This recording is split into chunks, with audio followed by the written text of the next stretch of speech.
तथैव ज्ञानवान जीवः परमात्मनि सर्वदा ऐक्येन रमते ज्ञानी यत्र कुत्र दिवानिशम्। भगवान शिव माता पार्वती से कहते हैं कि जिस प्रकार आत्मा और परमात्मा में कोई वास्तविक भेद नहीं है, उसी प्रकार ज्ञानवान जीव सदा परमात्मा में ही स्थित रहता है और एकत्व के भाव में रमण करता है। ब्रह्म ज्ञान प्राप्त होने के बाद ज्ञानी पुरुष दिन हो या रात जहाँ भी रहता है, जिस भी अवस्था में होता है, भीतर से परमात्मा के साथ एक रूप होकर ही जीवन व्यतीत करता है। उसके लिए परमात्मा कोई दूर की सत्ता नहीं रह जाती, बल्कि वह स्वयं के भीतर अनुभूत सत्य बन जाती है। गुरु कृपा से जब अज्ञान का आवरण हट जाता है, तब ज्ञानी को अंतः प्रकाश का सतत अनुभव होता है। अनहद नाद भीतर गूंजता रहता है, दिव्य नाम निरंतर चेतना में प्रवाहित होता है और दिव्य अमृत का रस आत्मा को तृप्त करता रहता है। ऐसी अवस्था में साधक कर्म करता हुआ भी अकर्म में स्थित रहता है और संसार में रहते हुए भी संसार से परे हो जाता है। इसलिए भगवान शिव यह स्पष्ट करते हैं कि ज्ञानी का सुख बाहरी परिस्थितियों पर निर्भर नहीं करता, क्योंकि वह सदा परमात्मा के साथ ऐक्य में स्थित रहता है। यही ब्रह्म ज्ञान की पूर्ण और स्थायी अवस्था है। गुरु संतोषनाद एव मुक्तो भवति पार्वती अणिमादिषु भोक्तृत्वं कृपया देवी जायते। भगवान शिव माता पार्वती से कहते हैं कि केवल गुरु को संतुष्ट करने मात्र से ही साधक मुक्त हो जाता है। हे पार्वती, और गुरु की कृपा से ही अणिमा आदि सिद्धियों का अनुभव भी स्वाभाविक रूप से होने लगता है।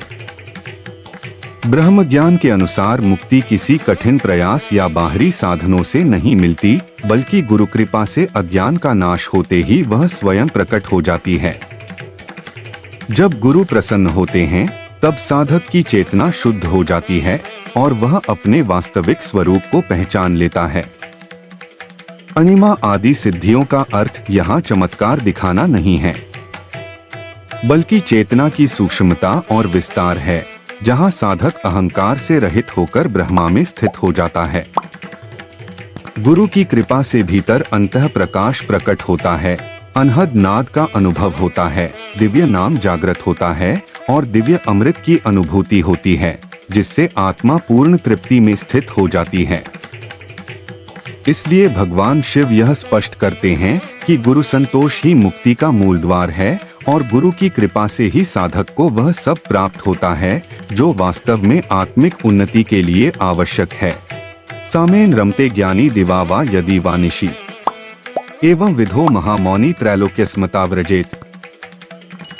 भगवान शिव माता पार्वती से कहते हैं कि ज्ञानी पुरुष समत्व की अवस्था में ही रमण करता है, चाहे दिन हो या रात, सुख हो या दुख, अनुकूलता हो या प्रतिकूलता। ब्रह्म ज्ञान प्राप्त होने के बाद साधक का मन द्वंद्वों से ऊपर उठ जाता है और वह हर परिस्थिति में समान भाव में स्थित रहता है। ऐसा महामौनी बाहरी रूप से मौन न भी हो तो भी भीतर से पूर्ण शांति में स्थित रहता है, क्योंकि उसकी चेतना अब संसार के उतार चढ़ाव से प्रभावित नहीं होती।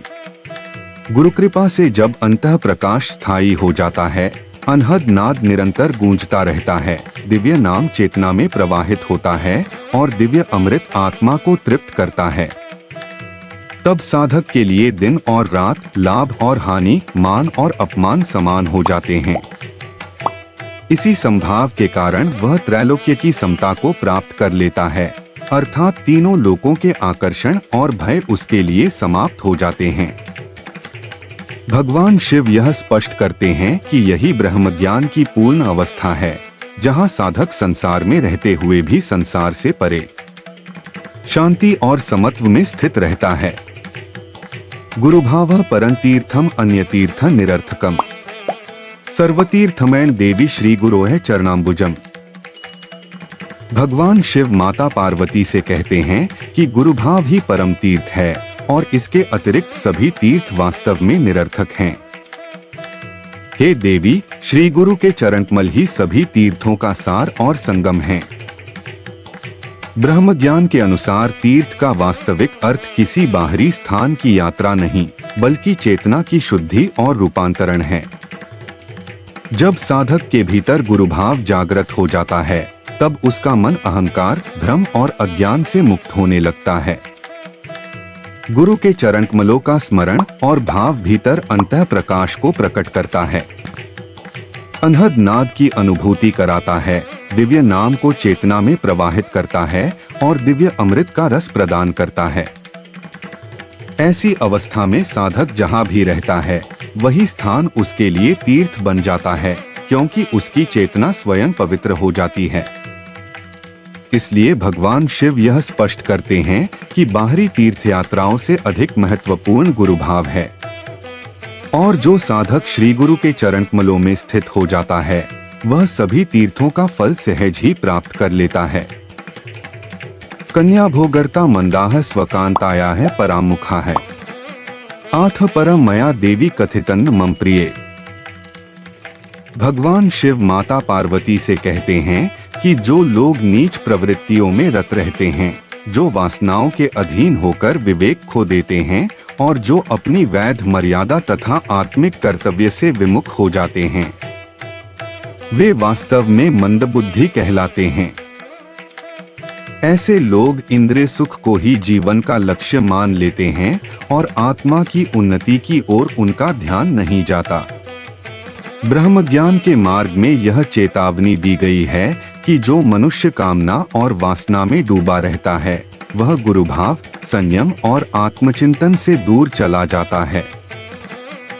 जब चेतना बाहरी भोगों में उलझ जाती है, तब भीतर न अंतः प्रकाश प्रकट होता है, न अनहद नाद की अनुभूति होती है, न दिव्य नाम का प्रवाह होता है और न ही दिव्य अमृत का अनुभव संभव हो पाता है।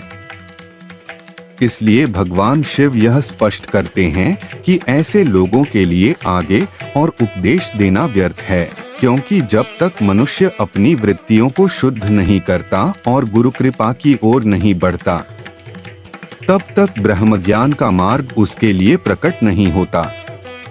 यह श्लोक साधक को सावधान करता है कि आत्मिक उन्नति के लिए संयम, शुद्ध आचरण और गुरुभाव अनिवार्य हैं, और इन्हीं के द्वारा जीवन का वास्तविक उद्देश्य सिद्ध होता है।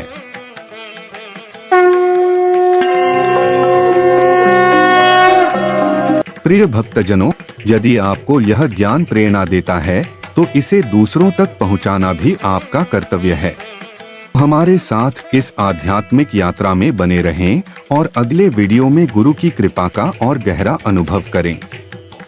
अगर आपको हमारा यह वीडियो पसंद आया हो तो लाइक करें, शेयर करें और हमारे चैनल को सब्सक्राइब करना न भूलें, ताकि ऐसी और भी आध्यात्मिक यात्राओं का आनंद आप तक पहुंचता रहे। श्री गुरु के चरणों में नमन।